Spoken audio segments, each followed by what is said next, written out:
Alors, on est donc dans la masterclass 3 étapes pour faire de votre neuroatypie une force professionnelle. Je vous invite pour commencer à mettre votre prénom dans le chat et de dire de quel endroit vous êtes connecté aujourd'hui. Aurélie, bonjour Aurélie. Tia, Tine, ok. Fort-de-France, Laval, ok. Livia. Bonsoir à toutes. Sarah, Fort-de-France, ok. Génial, Paris. Créteil, super. Il y a du monde d'un peu partout. Amandine, génial. Ça me fait plaisir que tu sois là. Bagnolet, Martinique, ok, Paris. Alors, peut-être que vous ne le savez peut-être pas toutes, mais moi, je vis en Martinique depuis 13 ans maintenant. Donc, c'est normal qu'il y a dans mes conférences, il y a toujours une grande majorité de personnes de Martinique et des Antilles. Ok, ça marche, Leslie, pas de souci. Donc voilà, ne soyez pas surpris, c'est normal. En tout cas, ça me fait super plaisir que vous soyez toutes là, que vous ayez pu vous libérer. Donc, on va tout de suite commencer dans le vif du sujet parce que on a 1 heure, donc on va aller à l'essentiel, pas de blabla. Je vais partager mon écran, donc j'espère que vous pourrez toutes le voir assez facilement. Hop. Est-ce que... Alors.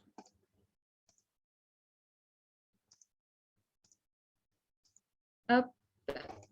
Est-ce que vous voyez toutes bien mon écran? Malika, salut Malika. Est-ce que vous voyez tout mon écran? Dites-moi juste, voilà, comme j'ai partagé l'écran dans les commentaires, dites-moi si c'est OK. Oui, OK, génial. Voilà. Donc, on va commencer aujourd'hui de voir 3 étapes pour faire de la neuroatypie une force professionnelle. Alors, avant de commencer, qu'est-ce que la neuroatypie? Alors, ça, c'est une question qu'on me pose souvent. Alors, celles qui me connaissent un peu plus ont déjà eu l'explication, mais je préfère, dans les grandes lignes, déjà donner un aperçu de qu'est-ce que j'entends par le mot neuroatypie et pourquoi j'utilise ce mot plutôt qu'un autre.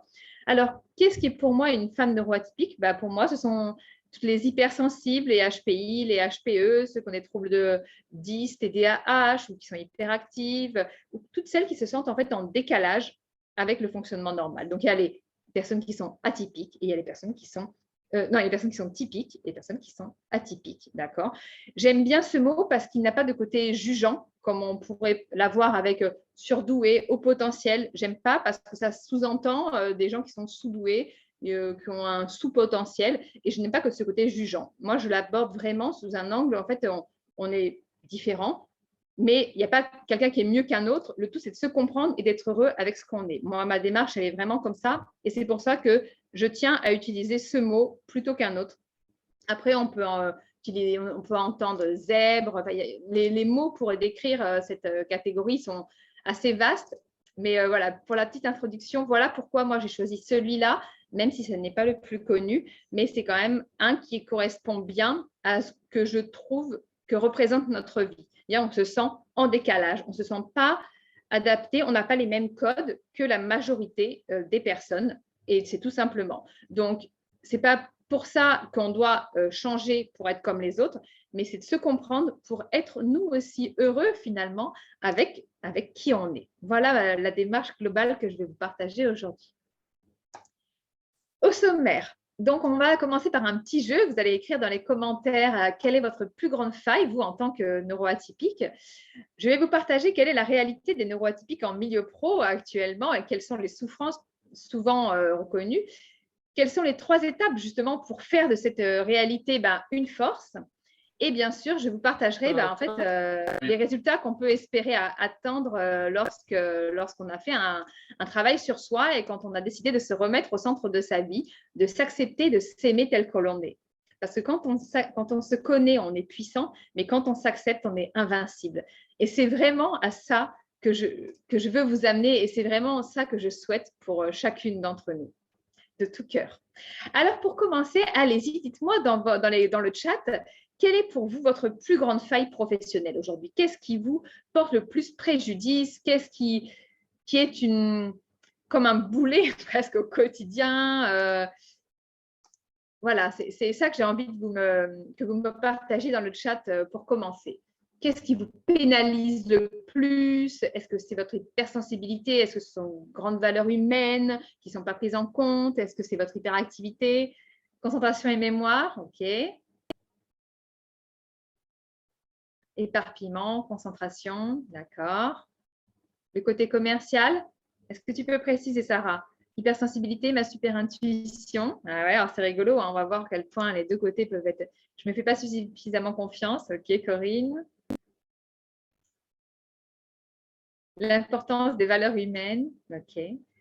Alors, ça me fait super plaisir parce que parmi vous, là, je reconnais des noms qui ont déjà participé à cet atelier que j'ai fait en présentiel et qui reviennent quand même. Donc, ça veut dire que ça vous a parlé. La peur de ne pas comprendre ce qu'on attend de moi, trop d'adaptation, ne pas écouter ma propre créativité, devoir être commercial, relance client. Ok, le fait de devoir demander, en fait, c'est ça, Sarah? Peur d'en faire trop, je monte souvent moins, hypersensibilité, crainte d'échouer. D'accord, manque d'organisation, éparpillement, hypersensibilité et vulnérabilité. Oui, ok, merci Sarah. Confiance en soi, d'accord. Valeurs humaines et contraintes horaires de travail. Ok, génial. Alors, vous voyez, on voit que l'hypersensibilité est quelque chose qui revient très souvent. Je sens que je peux exprimer ma créativité. Ok, c'est quelque chose qui revient très souvent. Et c'est vrai que c'est un des paramètres qui est très souvent fait partie de la vie des neuroatypiques. D'ailleurs, l'hyper ou l'hyposensibilité, on en parle peu souvent de l'hyposensibilité, mais c'est quelque chose qui peut être aussi problématique et en tout cas incompris de la part de ceux qui sont normosensibles, on va dire. Ok, perfectionniste, manque de confiance en moi. Ça marche. Alors, déjà, j'ai une bonne nouvelle à vous annoncer. Rien qu'en exprimant ça, en fait, toutes celles qui ont répondu, en tout cas, vous avez vraiment des signaux qui correspondent à la vie en fait, des neuroatypiques. Et on va voir très rapidement, en fait, quelle est la réalité du terrain et voir si vous reconnaissez dedans. Avant ça, je vais me présenter un peu en détail. Qui suis-je alors?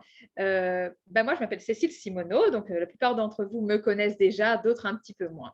Mon parcours, c'est quoi? Quand j'étais enfant, et ça, c'est moi quand j'étais petite fille de 3 ans, je me sentais, alors à 3 ans, peut-être que je n'avais pas cette conscience-là, mais en tout cas, dans toute mon enfance, ma scolarité, je me sentais plutôt nulle, assez idiote et moche aussi. J'étais incapable de me concentrer sur quelque chose qu'on m'imposait, en tout cas. Je me sentais en survie permanente. Je me sentais complètement démunie face au stress et même, c'est quelque chose que je partage souvent, tous les examens de ma scolarité, j'étais obligée de tricher, en fait, d'avoir des sèches dans mes trousses ou quoi, parce que j'étais tellement stressée que même si j'avais tout compris, j'étais incapable d'aller récupérer en fait l'information qui était dans mon cerveau pourtant et de le redonner dans un temps court, etc. Et que tout en fait, soi-disant, ma vie, ma scolarité, c'était soi-disant basé sur ces quelques heures d'examen. C'est quelque chose qui me paralysait complètement et donc complètement incomprise là-dessus. Je me sentais souvent en décalage avec les demandes. Moi, j'avais souvent un filtre plus humain et on me demandait quelque chose de beaucoup plus terre-à-terre, technique, et ça me posait beaucoup de problèmes. En conflit intérieur, vraiment en dissonance cognitive entre ce que je ressentais, ce que j'avais envie et ce que je faisais par convention, par le politiquement correct, d'accord. En maîtrise constante de mes pulsions, de mon côté impulsif, qui est propre à ma particularité de TDAH, avec trouble de l'attention avec hyperactivité. C'est un profil très impulsif. Et moi, j'ai toujours dû contrôler ça parce que je sentais bien que ce n'était pas toujours adapté. Et donc, globalement, je me sentais fatiguée et stressée. Mais j'ai quand même grandi, je m'en suis quand même sortie au prix de beaucoup d'énergie. Et puis, je suis devenue salariée et maman. Voilà ma fille quand elle était petite. Cette photo, je l'ai mise parce que c'est à ce moment-là que tout a vraiment commencé à basculer. Donc, quand j'étais salariée, j'étais ingénieure en travaux publics et je me sentais incompétente, en survie permanente, toujours, stressée, en dissonance cognitive encore. Je me sentais que je portais un masque par rapport à qui j'étais et à ce qu'on me demandait, toujours à l'encontre de mes valeurs, frustrée de ne pas être pleinement moi et puis forcément fatiguée. Est-ce que déjà ça vous parle ça? Est-ce que c'est un parcours qui pourrait correspondre à ce que vous vivez entre la scolarité et le côté salariat? Alors, soit vous le vivez encore, soit vous l'avez vécu. Dites-moi un peu, est-ce que c'est quelque chose déjà qui ressemble à, alors pas forcément sur la totalité des points, mais ce que vous avez pu vivre? Dites-moi un peu dans les commentaires. Oui, porter un masque, d'accord. Complètement dans le domaine du travail. Ok, Christelle, merci. Au niveau du salariat, ça me paraît compétent. Exactement, incroyable. La frustration de ne pas pouvoir faire plus alors que je peux. Ouais, ça, c'est clairement très fort. Et quand, je ne sais pas si vous sentez ça, mais moi, quand j'étais salariée, je me rappelais en me disant, mais ce n'était pas possible que ce soit ça la vie, en fait. On ne m'a pas dit d'avoir un diplôme pour, en fait, que ça vienne à ça. Et d'être toujours, en fait, à l'encontre de moi-même. Je me disais, c'est pas possible. Et il y avait au fond de moi, je me disais, il y a forcément une autre vie qui est possible, une autre vie qui existe.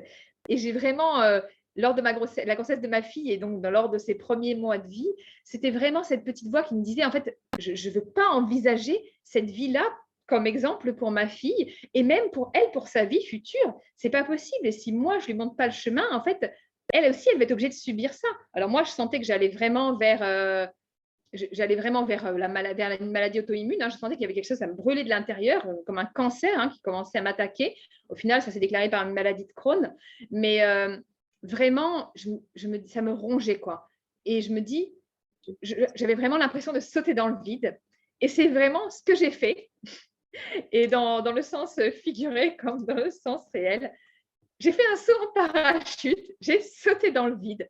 Alors, vous voyez, j'adore cette image parce qu'elle correspond très bien à ce que j'ai vécu à ce moment-là. Donc, je me suis fait accompagner, oui, quelqu'un qui est complètement serein sur ce trajet parce qu'il a déjà fait plein de fois. Et moi qui est complètement terrorisée de ce saut dans le vide. Et ce saut en parachute, c'était vraiment ça, dire en fait, j'ai très, très, très, très peur. Et je me rappelle, je me suis même dit, attends, maman, j'arrête de crier, non, j'ai plus peur. Et puis, je voyais toujours ce vide, ce vide. Ah si, j'ai toujours peur, je recommence à crier.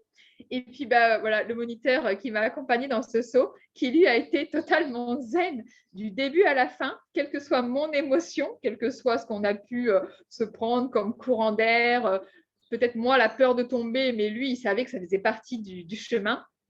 Et en fait, tout mon parcours et tout finalement le parcours des clientes que j'ai pu accompagner se résumerait à cette image. Le fait de se faire accompagner pour sauter et d'avoir très très peur et c'est normal. Et en fait, mais comme on est attaché solidement à quelqu'un qui l'a déjà fait plein de fois et en fait qui sait qu'en fait c'est OK et qu'on va arriver les deux pieds en bas et qu'on va avoir une banane d'enfer et une adrénaline de fou dans la totalité de l'expérience. Et même longtemps après, je vous garantis, encore, ça fait du coup longtemps maintenant que je l'ai fait et rien que d'y repenser, j'ai encore cette adrénaline. C'est vraiment ça, en fait, ce que je veux vous partager, la transformation qu'on peut vivre lorsqu'on y va. Et en fait, une fois que j'ai eu fait ça, qu'est-ce que ça m'a donné de ma vie professionnelle? Alors, on ne va pas se mentir, ça ne s'est pas fait en un claquement de doigts, beaucoup moins rapidement que ce show en parachute qui ne dure que quelques minutes, mais même quelques secondes, je ne sais même plus.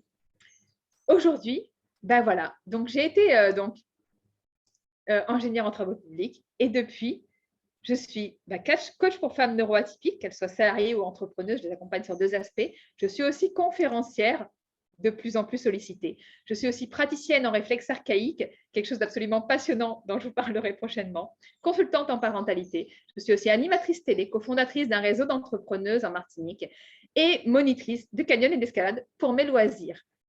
Ça peut paraître beaucoup, mais en fait, tout ça, c'est moi. Et en fait, au centre de tout ça, il y a qui? Il y a vous, il y a moi, il y a nous, en fait. Il y a nous, les femmes neuroatypiques. Et ça, c'est toute une palette d'outils que j'ai élaborée au fil des années pour, en fait, pouvoir accompagner ces femmes qui, justement, ne peuvent pas être accompagnées que sur un seul axe, qui ont besoin d'avoir un accompagnement dans leur ensemble parce que tout est hyper lié. Et pour ces femmes, encore plus que pour les autres, tout va énormément déborder. Si on veut être une mère heureuse, mais que dans notre vie, mon rêve de pouvoir faire tous mes métiers. Mais oui, mais en fait, c'est possible, Jessie. C'est vraiment ça que je vais vous partager aujourd'hui. Donc, reste bien à l'écoute. Ce que je vais vous dire, c'est que encore plus pour ces profils qu'avec pour d'autres, même si c'est vrai un peu pour toutes les femmes, en fait, si on veut être une mère, par exemple, bienveillante, mais que dans notre vie professionnelle, on est à contre-courant, on est à l'encontre de nos valeurs, on ne va pas pouvoir y arriver parce qu'en fait, nos besoins, ils sont en conflit avec les besoins de nos enfants. De la même façon, si on veut être une entrepreneuse aguerrie, épanouie, mais que dans notre vie personnelle, c'est le bazar, à la maison, il y a ces crises sur crises, on est en burn-out parental, etc., ça ne peut pas marcher non plus. Si on veut mettre tout ça en place, mais qu'on a plein de réflexes archaïques qui ne sont pas intégrés, je fais un peu le teasing sur les réflexes archaïques, mais ce ne sera pas le sujet d'aujourd'hui. Mais en fait, physiquement, on va être bloqué dans notre développement.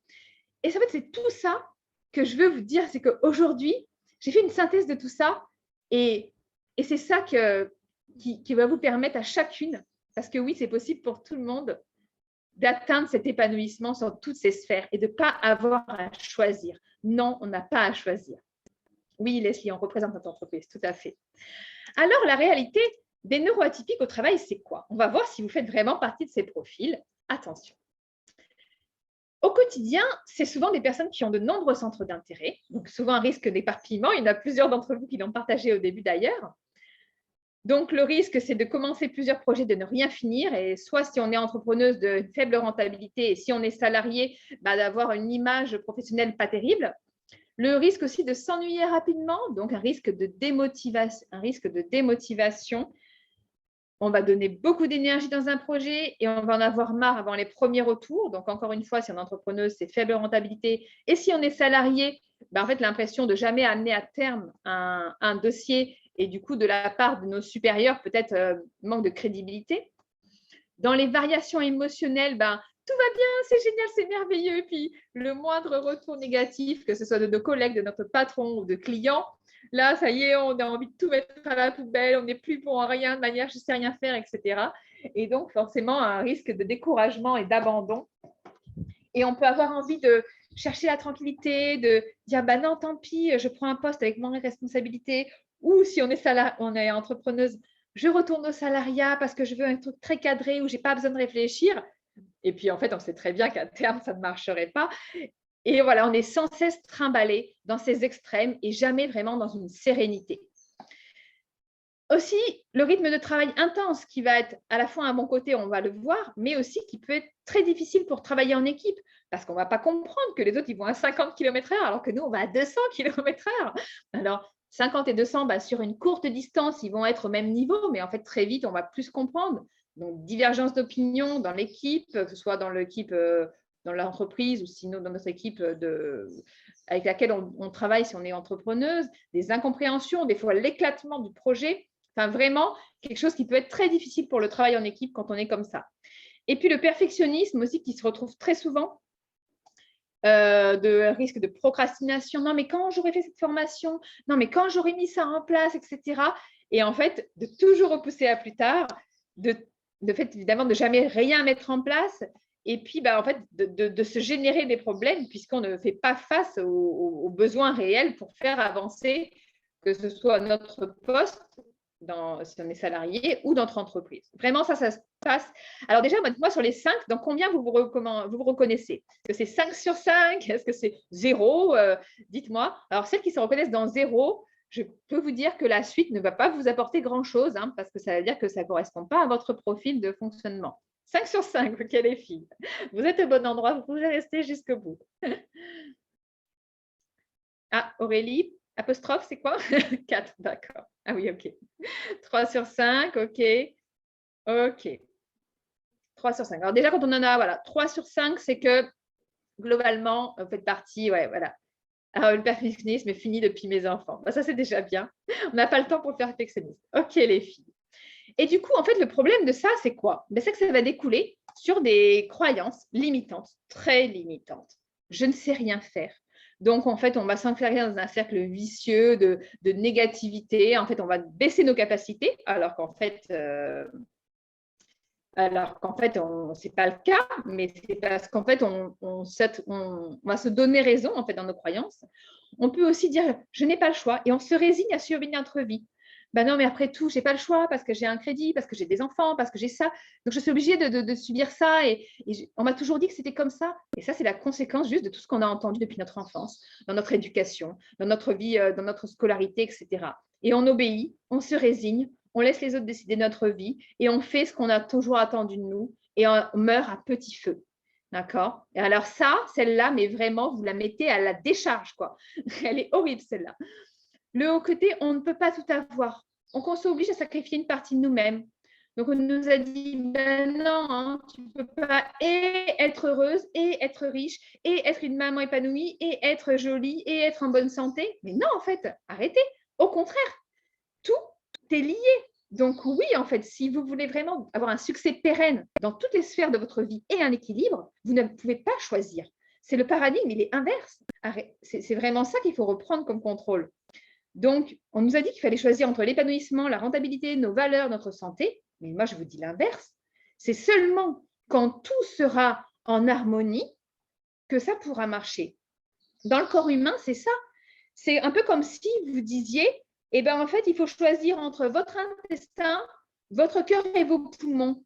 Mais en fait, tout fait partie de votre équilibre vital. Quelqu'un qui a plus de poumons, je ne lui donne pas longtemps pour survivre. Quelqu'un qui a plus de cerveau, ben en fait, ça ne fonctionne plus.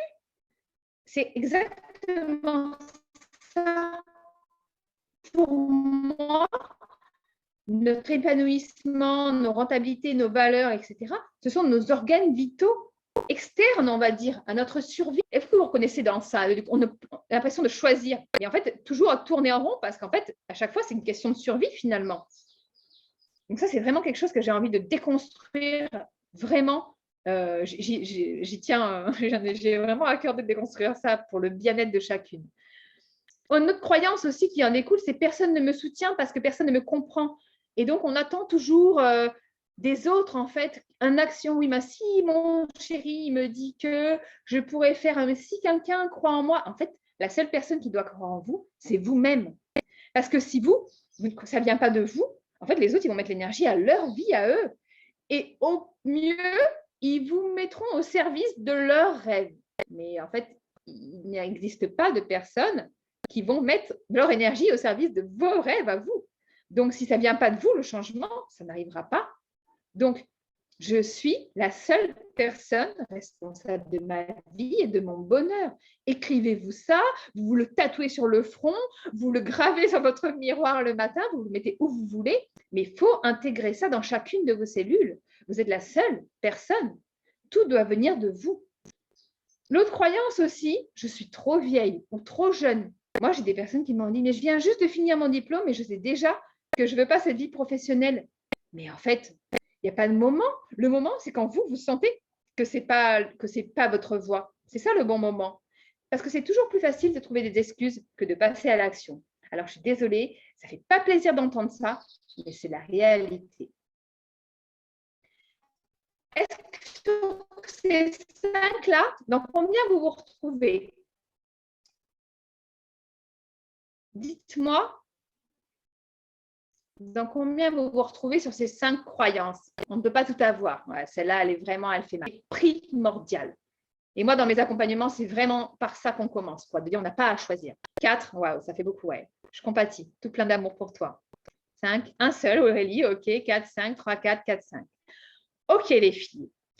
Et maintenant, on va voir en fait à quoi peut ressembler votre vie quand vous avez fait fi de tout ça et que vous avez repris le contrôle.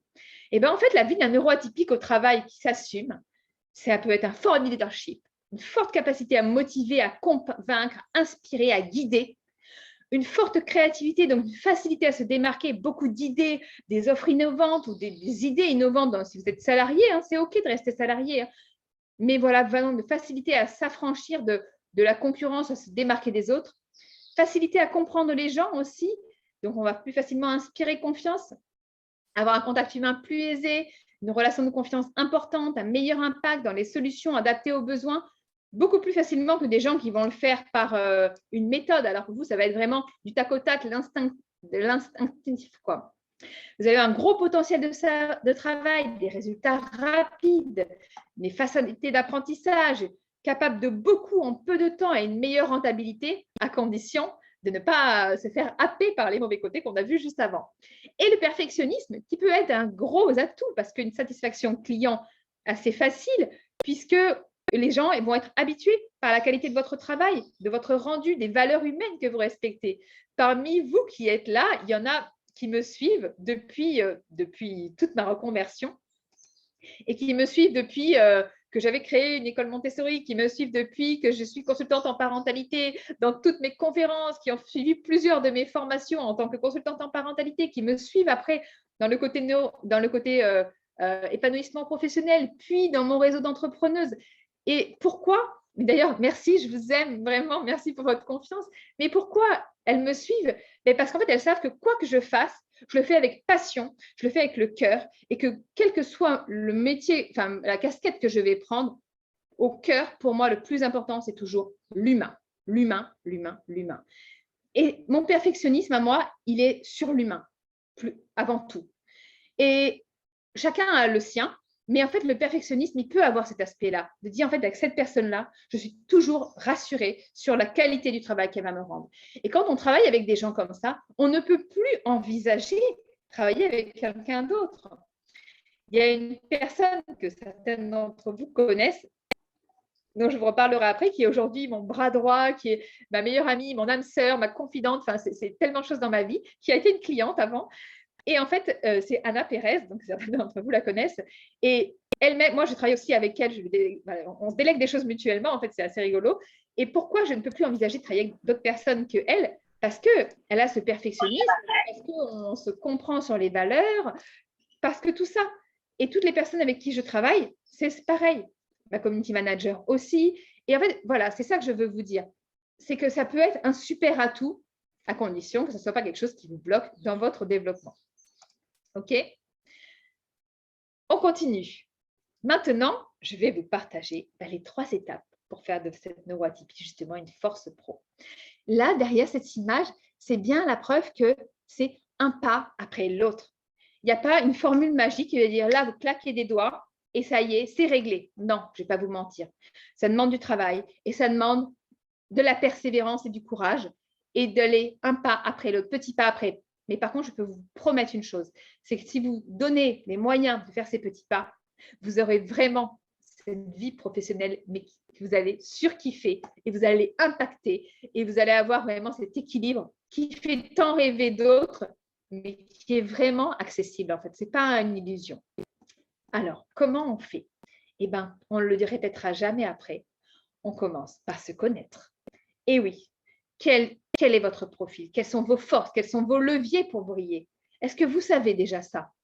Je ne suis pas sûre. On a parfois l'impression de se connaître. Oui, mon nom, prénom, taille, mensuration, pas toujours.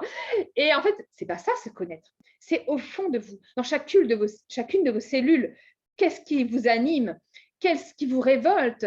Votre cerveau, comment il fonctionne? Quelles sont vos limites? Quelles sont vos forces? Quels sont vos points faibles? C'est tout ça. Donc, on va voir un peu comment on fait pour apprendre à se connaître.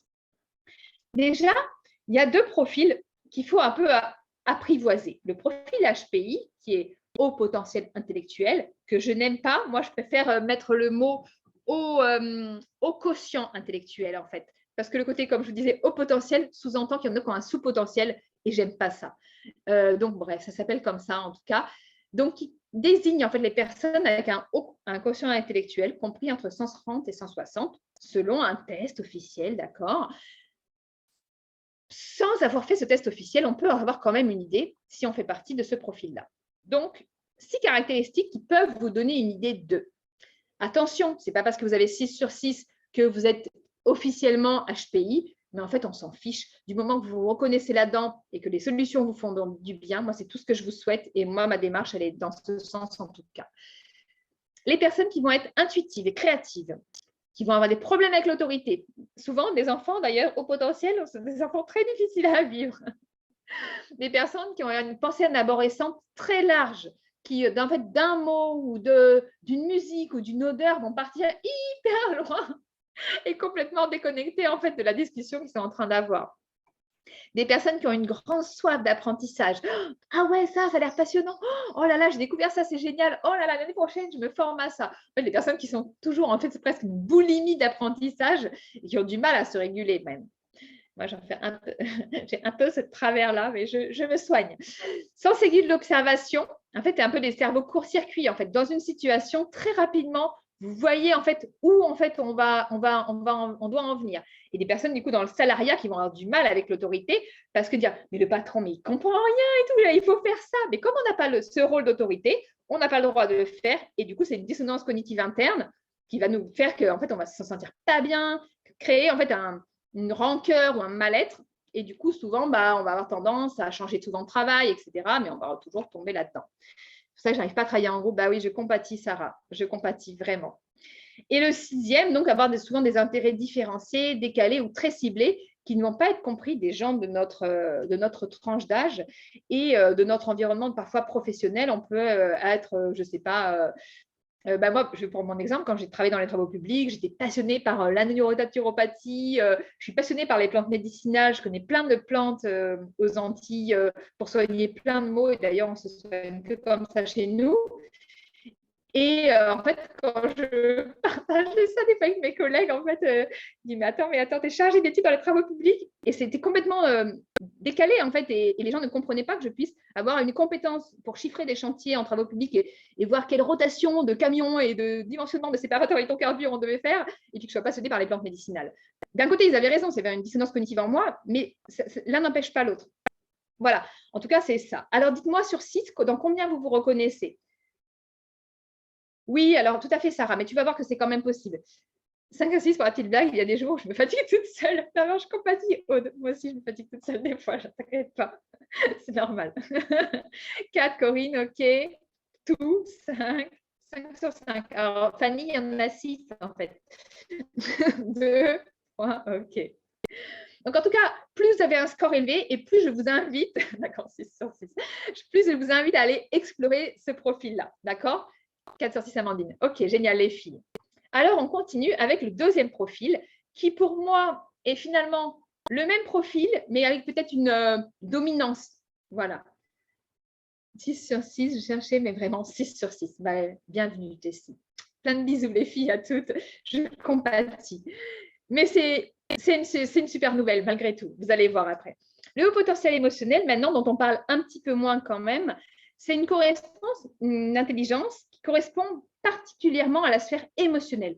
La capacité, en fait, de vraiment comprendre, enfin, c'est des intelligences qui vont être intra- et interpersonnelles, de se comprendre et de comprendre les autres, qui va se caractériser par des personnes toujours très intuitives, très sensibles aux énergies en fait des gens et très créatives. Moi, souvent, quand je dis, en fait, moi, des fois, je refuse de travailler avec des clientes. Ils me disent pourquoi? Mais parce qu'en fait, en termes d'énergie, je ne sens pas la personne. Je n'ai pas, c'est une énergie qui me dérange. Et alors, c'est à double tranchant, mais je sais que je rends service aux deux. Je dis en fait, non, mais je vais vous orienter vers une consoeur ou quoi, parce que je ne peux pas en fait en faire abstraction. Donc après, c'est une super force parce que quand j'ai des clientes après en coaching, tout de suite, je sais, ah mais ça et ça, et on va à l'essentiel. Mais aussi, c'est le fait qu'on ne peut pas en faire abstraction dans nos relations sociales, professionnelles, personnelles ou autres, hein. Même familiales du coup. Voilà. Moi qui ai 8 frères et sœurs, j'ai des frères et sœurs avec qui énergétiquement, ça ne passe pas, quoi. Il y en a d'autres avec qui ça passe très bien. Ferme la parenthèse. Forte intensité émotionnelle, d'accord, des grandes variations, tout va bien, tout va mal, même d'une minute à l'autre des fois. Grand besoin de justice. En fait, dans des situations, s'il y a une injustice, ça peut nous faire péter un câble. Et d'ailleurs, chez les enfants, c'est quelque chose qui peut être déclencheur de grosses crises, d'ailleurs, de tempêtes émotionnelles. Mais ça va? Non, il a une patte de plus que moi, en fait. Oui, c'est des enfants qui ont un grand besoin de justice. Et voilà, en fait, accompagnons-les là-dedans. Perfectionnisme encore, humain, beaucoup hein, pour les HPE. Les HPI ont un perfectionnisme aussi, mais plus visuel, on va dire. L'hyper-empathie, des fois pour des objets. Hein. Non, mais le vase, il souffre là. Est-ce qu'il est trop au soleil? D'accord. Je rigole, mais ça m'est arrivé aussi. Hein.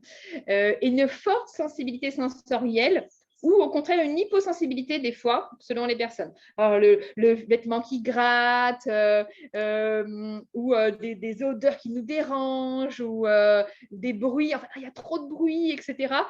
Et en fait, il y a les deux côtés, pareil. Donc, pareil, dites-moi sur 6, combien vous reconnaissez? Bon, Sarah, 6 sur 6 plus 6 sur 6 va explorer à fond ces points. Alors, j'ai eu des beaux résultats. Moi, ma soeur, mon fils, 3 sur 6. OK, plein d'amour pour toi, car avec ce slide, tu viens de m'éclairer sur ma vulnérabilité. On m'a toujours empêché d'être trop hypersensible. Plein d'amour, moi aussi, pour toi. Je compatis. 6, 6, 0, Aurélie. OK. Donc, c'est un autre profil. Sandra, 6, 3, 6, 6. OK. Et Amandine, plus sur ce profil. OK. Alors, il y en a qui disent qu'on peut être HPE sans HPI, HPI sans HPE. Pour moi, c'est un peu le même cerveau finalement, mais en fait, en fonction de notre sensibilité, on va dire, des dominances, ça va plus se manifester dans un côté ou de l'autre. C'est un peu mon ressenti, mais je n'ai pas fini mon raisonnement et je n'ai pas la science infuse. Donc, je vous partage où j'en suis actuellement avec ça. Et puis après, ça serait trop facile si c'était que ça. Il y a aussi des troubles associés qui vont pouvoir parasiter en fait la diagnostic ou la façon dont on le vit. Donc les troubles dyspraxiques, dyslexiques, dysorthographiques, dysmachin, et tous ces troubles en fait, donc je vais le dire après, le trouble TDAH, donc trouble de l'attention avec hyperactivité, ça c'est moi, si vous ne m'avez pas reconnu entre-temps. L'autisme, qui est très large aussi, le trouble autistique, et aussi avec la particularité qu'on peut avoir des caractéristiques du trouble autistique sans être autiste. Donc, c'est vraiment quelque chose de très vaste. On ne va pas rentrer dans le détail et je ne suis pas une experte non plus, donc ce n'est pas le but. Et un trouble de l'intégration sensorielle, donc on peut appeler TIS, mais qui est souvent connu sur hypersensibilité, mais qu'on connaît beaucoup moins sous le côté hyposensibilité. Et au fil de notre vie, ça peut évoluer, passer de l'un à l'autre. Et selon, en fait, aussi notre boussole émotionnelle, on peut, dans la même situation, devenir hyposensible, alors qu'en fait, on est hypersensible. Mais en fait, on va te mettre en sécurité sensorielle parce que c'est trop, en fait. C'est une sorte de saturation et c'est une sorte de fusible, en fait, vous voyez, une fusible qui nous passe en hyposensibilité alors qu'en fait, on est hypersensible parce qu'en fait, c'est trop à supporter. Vous voyez ce que je veux dire ou pas? Je ne sais pas si je suis claire dans ce que j'ai expliqué là par rapport à cette hypersensibilité qui se transforme en hypo. Oui, Fanny, c'est clair? Ok, merci. Bon, les autres? Oui, d'accord, super, merci. Je vais me faire. C'est exactement ça. C'est un peu comme les bébés, vous savez, quand des fois les bébés, c'est tout nourrissant, quand on va dans un supermarché ou dans une salle, en fait, ils vont dormir, dire mais comment il fait pour dormir? En fait, c'est une sorte de fusible, c'est une sécurité parce que c'est trop de stimulation visuelle, sonore, etc. Et donc, voilà. Donc, c'est ça, cette hypersensibilité qui se met en hypo par protection. Voilà. Donc, je voulais juste dire que en fait, ces troubles associés sont en fait ce sont des réflexes archaïques qui ne sont pas intégrés. Vous savez, mais qu'est-ce que c'est des réflexes archaïques? Je ne vais pas pouvoir en parler aujourd'hui, mais si ça vous intéresse, jeudi, je fais une conférence juste sur ce sujet-là, les troubles de l'apprentissage et du comportement et les réflexes archaïques. Donc, je vous expliquerai tout jeudi, mais là, ce n'est pas le sujet. En tout cas, voilà, je vous partagerai le lien pour en profiter jeudi. Voilà. Donc, avec tout ça, mais qu'est-ce qu'on fait? Mais comment on fait pour se connaître et comment on fait? Ouais, c'est révolutionnaire. Oui, Amandine, carrément, c'est révolutionnaire et c'est tellement un bonheur parce que c'est totalement mécanique et en fait, il n'y a pas une histoire de tort ou de raison ou d'on fait exprès. En fait, on réintègre ça et on passe à autre chose, quoi. Qu'est-ce que je voulais vous dire du coup? Oui, en fait, mais comment on fait en fait pour, avec tout ça, dire mais je fais une force de qui je suis? Eh bien, ça se résumerait en une phrase, c'est de vous comprendre et de trouver votre zone de génie. Votre zone de génie, c'est la zone entre ce que vous aimez faire, ce que vous adorez faire, ce que vous savez faire et ce que vous pouvez vendre. Alors, malheureusement, ça se ne trouve pas en un claquement de doigts. C'est un vrai chemin personnel sur lequel moi j'accompagne chaque jour des dizaines de femmes. Mais quand vous avez mis le doigt là-dessus, c'est pas seulement votre vie professionnelle qui se transforme, c'est votre vie entière. Mais c'est même, j'ai envie de dire, l'humanité. Parce que c'est toute votre sphère, toute votre vie qui va être impactée. Vraiment, c'est quelque chose qui est votre fil rouge, en fait. Vous ne douterez plus jamais de votre place, de votre légitimité. Vous n'aurez plus jamais de syndrome de l'imposteur parce qu'en fait, vous savez ce pourquoi vous êtes faite et ce que vous apportez comme contribution. Voilà. Oui, Corinne, je suis trop contente que tu rejoignes aussi la formation de réflexe archaïque. Voilà. Grosso modo, comment on fait pour se connaître? En conclusion, je vais vous partager un témoignage d'une cliente que j'ai eue au tout début enfin pas au tout début, mais quand je faisais mes ateliers de consultante en parentalité. C'est Flora Renaud qui est maintenant devenue un peu plus connue parce qu'elle est devenue directrice générale de Miss Martinique. Mais quand je l'ai connue, elle n'en était pas du tout là. Elle venait d'avoir son deuxième enfant, n'avait aucune confiance en elle, physique ni professionnelle. Elle était complètement en détresse émotionnelle, dans le flou total. Elle a pris la décision de travailler avec moi dans toutes ces sphères-là. Et petit à petit, on l'a vu se transformer physiquement, émotionnellement et même dans sa puissance. Elle a découvert que sa mission de vie, c'était d'apporter la lumière dans la vie des gens. Et comme par hasard, quand elle a eu fini ça, on lui a proposé de devenir directrice générale de Miss Martinique. Et aujourd'hui, elle a repris le contrôle sur sa vie de femme. Donc, en tant que femme, elle est redevenue magnifique. Vous voyez sur les photos, voilà, elle parle pour elle-même. Elle brille autant que les Miss qu'elle accompagne. Et en fait, professionnellement, elle met en place des choses inédites en fait dans cette sphère de Miss Martinique. Et c'est formidable. Et en tant que mère, elle est devenue une mère beaucoup plus à l'écoute, etc., et respectueuse des besoins émotionnels au moins de ses enfants.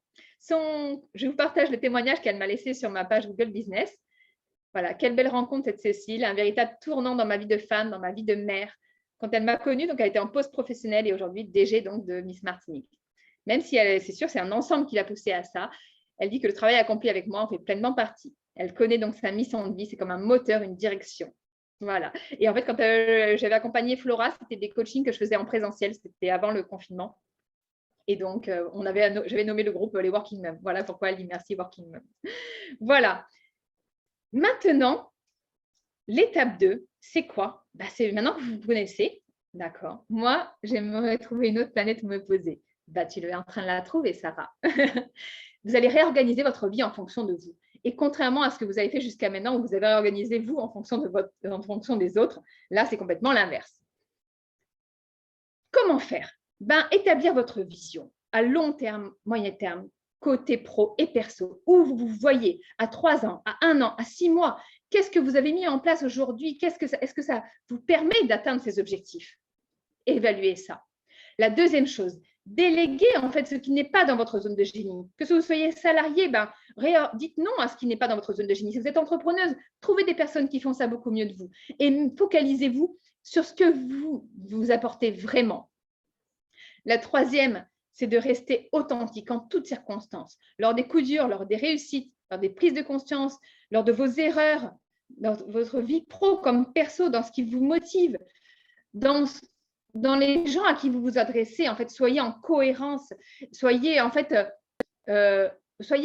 représentez en fait les valeurs que vous voulez partager, incarnez en fait la transformation que vous voulez voir dans le monde. Donc voilà, que ce soit dans vos partages sur les réseaux, que ce soit avec vos collègues, que ce soit dans votre quotidien, dans votre vie même de mère et de femme, incarnez vraiment ce que vous voulez apporter comme changement, quel que soit quelle que soit votre compétence. Que vous soyez salarié et que vous voulez que tout le monde soit hyper bien organisé, incarnez cette organisation. Que vous vendiez un produit, que vous soyez traiteur et que vous vendez un produit, si c'est un produit qui incarne votre façon de manger parce que c'est en cohérence avec une alimentation saine, il faut que les produits que vous vendez soient en cohérence avec ça. C'est ça que je veux vous dire. Que ce soit par un produit, par votre travail, incarnez toujours ce que vous voulez transmettre. Et toujours évoluer et vous faire accompagner. Moi, depuis que je me suis reconvertie, il n'y a pas une année où je ne me suis pas fait accompagner par des coachs. Je me suis formée. Et en fait, c'est grâce à ça que j'ai aussi rapidement fait ce chemin. C'est grâce à ça que je peux toujours évoluer et continuer à faire évoluer aussi celles qui me font confiance. Parce que l'évolution, c'est la vie. Si demain, vous plantez, si vous avez une petite plante, d'accord, un petit bourgeon avec une petite tige, que vous le mettez dans la terre, mais qu'en fait, elle stagne, qu'elle ne fait pas plus de feuilles et qu'est-ce qu'elle va faire? En fait, elle va mourir, cette plante. L'évolution, c'est la vie. Quand on arrête d'évoluer, on arrête de vivre. C'est vraiment ça que j'ai envie de vous partager. Et quand vous êtes au centre de votre vie, c'est tellement puissant parce que c'est ce message aussi que vous rêviez pour vos enfants, pour votre entourage, et qu'en fait, c'est seulement en l'incarnant que vous pourrez leur transmettre le message que c'est possible. Attention cependant aux processus d'autosabotage, qui sont en fait que le reflet de vos blessures personnelles. Quand on n'ose pas se vendre, se mettre en avant, quand on fait peur aux clients ou à nos futurs éventuellement employeurs, qu'on a tendance à travailler gratuitement parce qu'on dit que mais non, mais c'est facile pour moi, etc. Quand on a tendance à trouver des excuses, pour ne pas se lancer. Tout ça, ce sont des processus d'auto-sabotage qui vous empêchent de vous mettre au centre de votre vie, d'avoir une vie professionnelle dans laquelle vous vous épanouissez. Dans ces quatre-là, vous vous reconnaissez dans combien? Dites-moi un peu dans ces processus d'auto-sabotage, dans combien vous vous reconnaissez?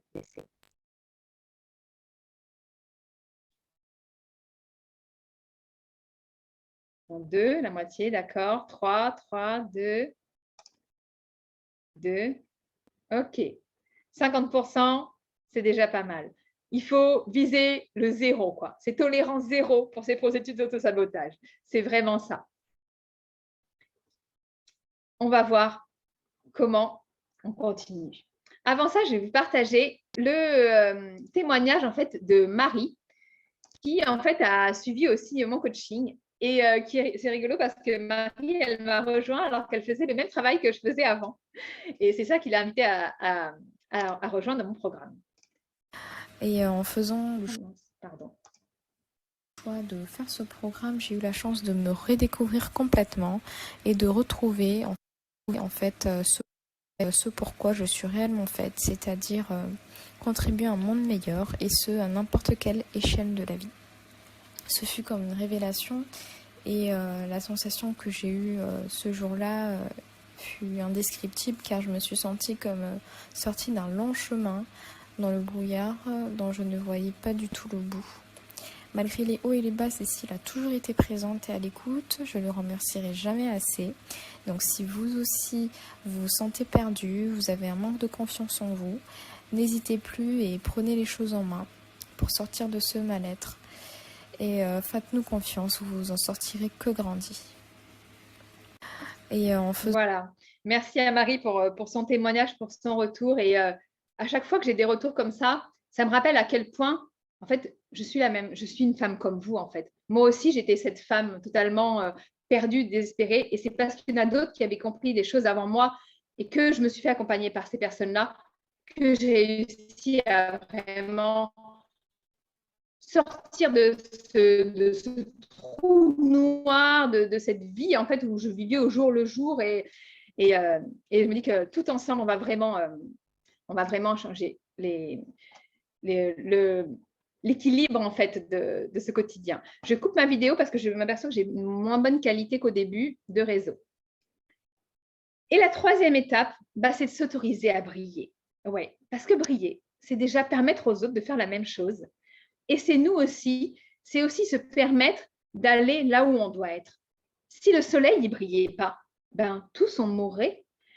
Si les étoiles, elles ne brillaient pas dans le ciel, en fait, on n'aurait pas de quoi se repérer pour se diriger. Les navigateurs, autrefois, ils se dirigeaient grâce aux étoiles qui brillaient. Et moi, aujourd'hui, nous toutes, je nous vois toutes comme des étoiles qui brillons. Et en fait, le fait qu'on brille, toutes les unes ou les autres, on dessine des constellations qui permettent de guider d'autres personnes et qui, en fait, disent aussi, oui, moi aussi, je peux faire partie de ces étoiles qui brillent. Moi, c'est vraiment comme ça que je vois l'équilibre de l'humanité, globalement. Comment on fait pour ça? La première chose, c'est de s'ouvrir à l'abondance, de dire, mais en fait, c'est OK, j'ai le droit de recevoir, j'ai le droit d'être heureuse, j'ai le droit de me valoriser, d'être fière en fait de ce que j'ai fait, de qui je suis, de débrider sa modestie. Arrêtez de dire qu'il y en a d'autres qui font mieux, arrêtez de dire que c'est un coup de chance, vous ne l'avez pas fait exprès. Non, quand vous avez fait des choses bien, dites-le haut et fort. Pas parce qu'on brille qu'on est arrogant. Il faut séparer les deux. Vraiment, on peut briller et rester généreux et faire preuve d'humilité pour autant, mais de dire en fait, mais c'est génial de briller, mais ça rend heureux et ça rend heureux les autres quand on est en présence de quelqu'un qui brille. Pourquoi les mentors existent? Mais parce qu'ils brillent et que les autres s'inspirent de cette lumière pour aussi avoir envie de briller. Mais c'est ça en fait que je veux vous dire. Et aussi, accomplir son devoir de brillance, c'est vraiment permettre aux autres d'évoluer aussi. Parce que sinon, le package que vous avez, qui est unique à chacune d'entre vous, en fait, si vous ne l'exploitez pas, personne ne peut le faire à votre place. Et ce que vous auriez pu apporter à l'humanité, quelle que soit la forme que ça prendra, en fait, c'est quelque chose en moins dont les gens vont devoir se priver. Moi, quand je vois en 6 ans de reconversion, les milliers de femmes que j'ai pu toucher, que ce soit par des coachings, par des conférences, par les réseaux sociaux, les milliers de graines que j'ai semées de bienveillance, d'espoir, d'amour, de confiance. Mais en fait, c'est inestimable. Imaginez, je suis toute seule et je suis une goutte d'eau parmi un océan. Mais imaginez si chacune d'entre nous en faisait autant. Mais en fait, c'est énormissime l'impact. Donc, on a toujours l'impression que l'équilibre qu'il y a dans l'humanité, etc., ça doit venir d'en haut, ça doit venir des autres. Mais en fait, moi, je vais vous dire, ça vient de chacune d'entre nous, du courage qu'on se donne pour aller mettre ça en place. Et après, mais quel bonheur, quoi. Quel bonheur, parce qu'on est aussi connecté à toutes les autres qui font ça. Et c'est un réseau de toutes ces belles énergies, de dire, ouais, tout ensemble, en fait, on peut vraiment faire la différence. Et je vais vous partager donc le témoignage d'Anna, dont je vous parlais au début. Et ce témoignage, il commence à dater maintenant. C'était quand elle était encore salariée, avant qu'elle tout bascule et quand elle venait de finir mon programme. Bonjour, je m'appelle Anna, j'ai 36 ans, je suis maman d'une petite fille de 4 ans. J'ai rencontré Cécile, j'étais certainement sa cliente avec les plus gros dossiers et les plus grosses difficultés parce que ma vie entière était une catastrophe. Au niveau de mon moral, sur une échelle de 0 à 10, j'étais à peu près à moins 10, c'est vous dire. Au niveau de mon emploi, j'étais certes dans un grand groupe sur un poste très intéressant et avec un bon salaire, et pourtant je ne me sentais pas la bonne personne à la bonne place. Et je n'arrivais pas à trouver l'épanouissement professionnel que je désirais réellement. Et je travaillais trop d'heures par rapport au temps que je pouvais ensuite consacrer à ma famille et à ma fille. Donc j'étais vraiment dans une situation complexe.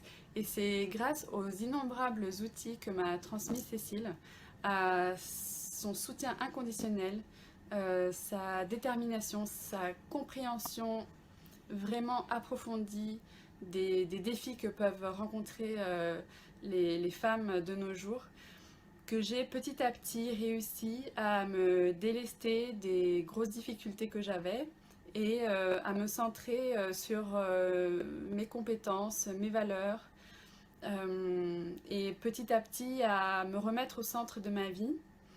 Et aujourd'hui, je me sens un peu comme une miraculée. Et au niveau professionnel, je me souviendrai toute ma vie lorsque je partageais avec Cécile mes projets futurs. Et toutes ces étapes-là, et dans 15 ans, je serai prête pour mettre en place mon projet. Tu verras, ce sera génial, et là je serai enfin pleinement épanouie. Elle m'a regardée, elle m'a dit, mais Anna, est-ce que tu crois que je vais te laisser attendre 15 ans avant d'être pleinement épanouie? Pas du tout, je te donne 3 mois. 3 mois pour te préparer et pour te lancer. C'est une révolution qui s'est enclenchée.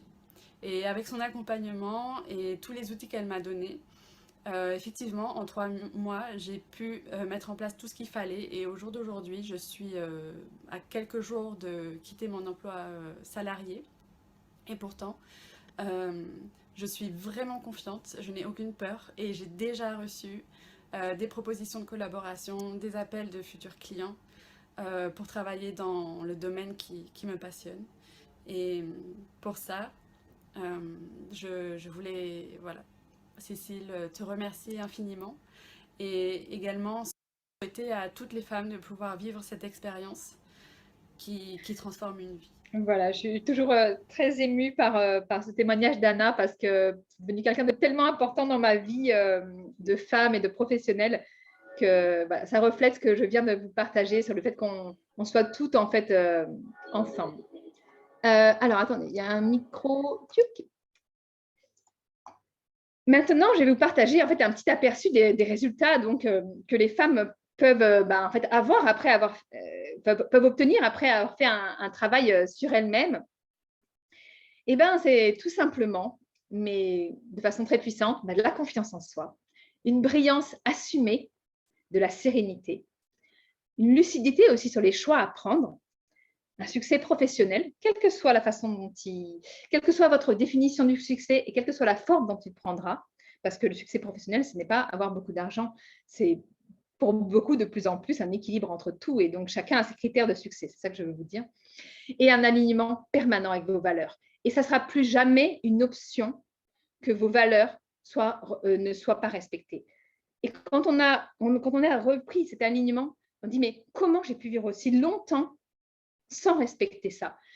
Et même si ça mérite, ça mérite des choix et des choix stratégiques et autres de vie. Et j'ai un ami qui dit toujours décider, c'est avoir tort. Il a raison d'un côté, c'est de dire il y aura toujours des gens pour critiquer, il y aura toujours des côtés qui finalement diraient ben, est-ce que ça. Mais en fait, décider, c'est quand même vivre. Pour moi, décider, c'est vivre.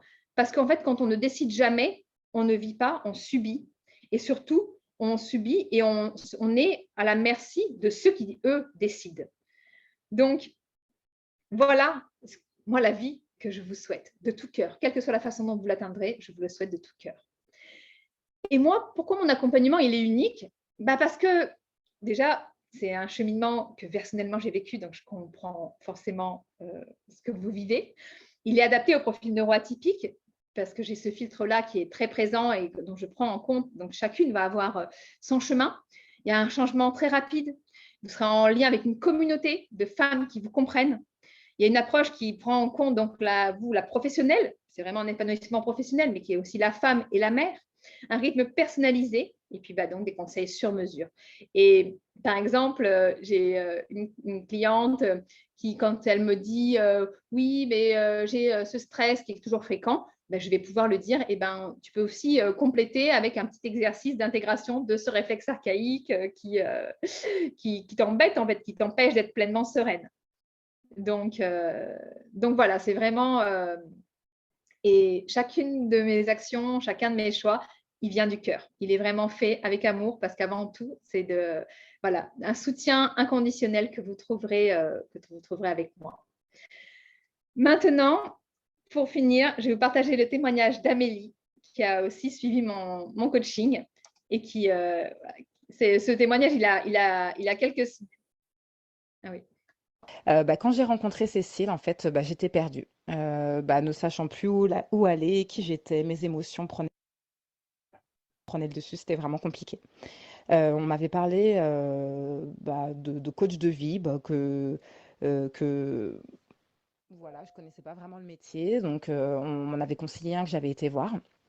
Et j'ai pas forcément vraiment apprécié, mais j'ai aimé par contre le principe de se faire coacher pour pouvoir se retrouver un peu personnellement. Alors que j'ai cherché toute une nuit sur internet mon coach de vie que moi j'allais pouvoir ressentir. Et c'est là que je suis tombée en fait sur toi, Cécile.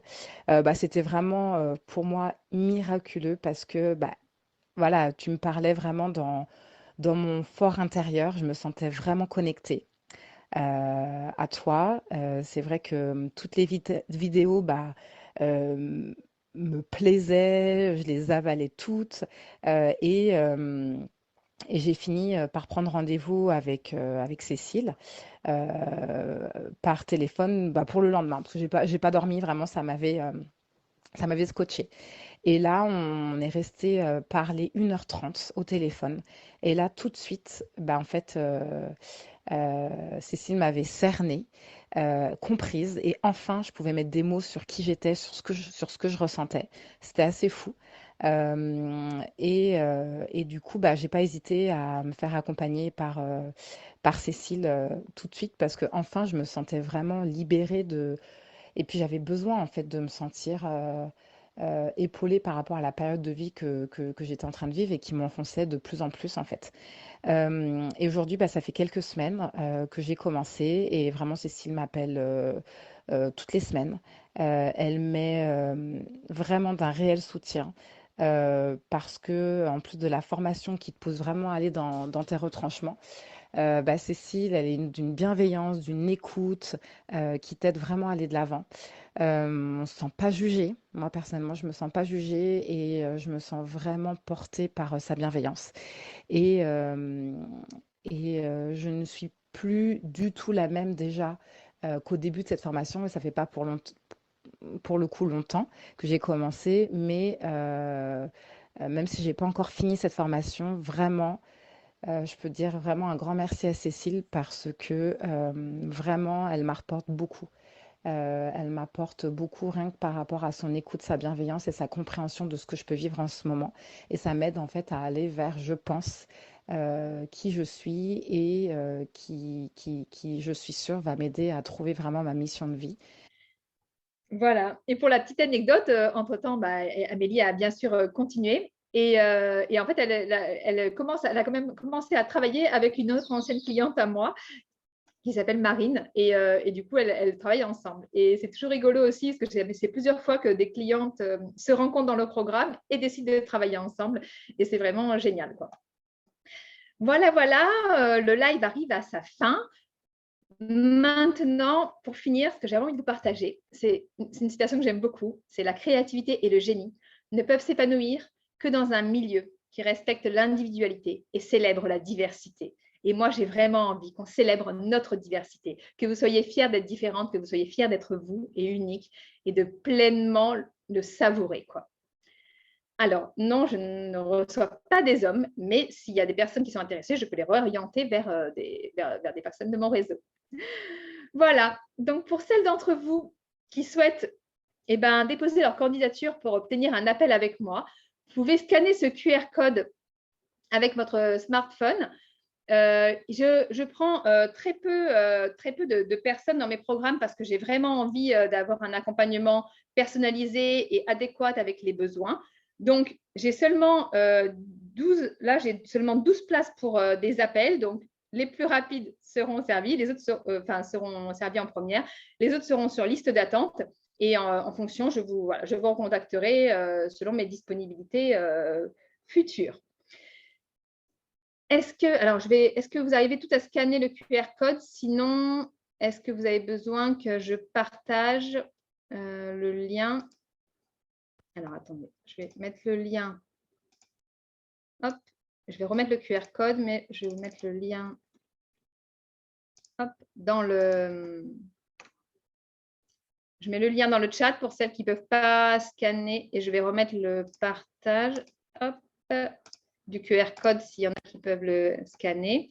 Donc, en fait, c'est avec votre appareil photo, tout simplement. Avec votre appareil photo, vous mettez l'appareil photo en face du QR code, même si vous n'avez pas d'application, et ça va afficher une petite fenêtre page web. Et vous allez accéder, c'est un petit formulaire, en fait, petit formulaire pour déposer votre candidature. Et ensuite, vous aurez accès à mon calendrier en ligne partagé. Alors, pendant que vous prenez ce temps-là, si vous avez des questions, vous me dites.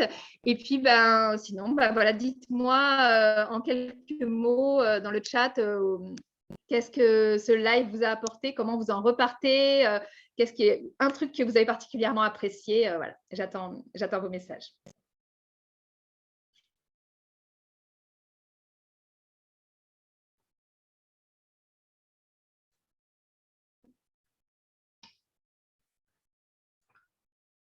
Avec plaisir, Emma.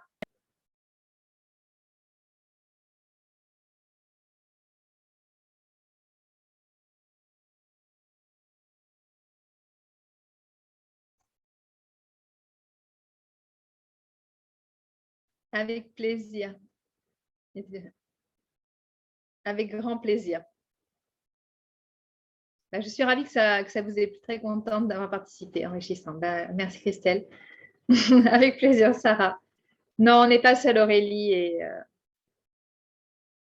Et c'est important de s'en rappeler et que, en fait, si la vie que vous avez ne vous convient pas, c'est qu'il y a forcément un autre choix parce que c'est toujours possible de s'épanouir.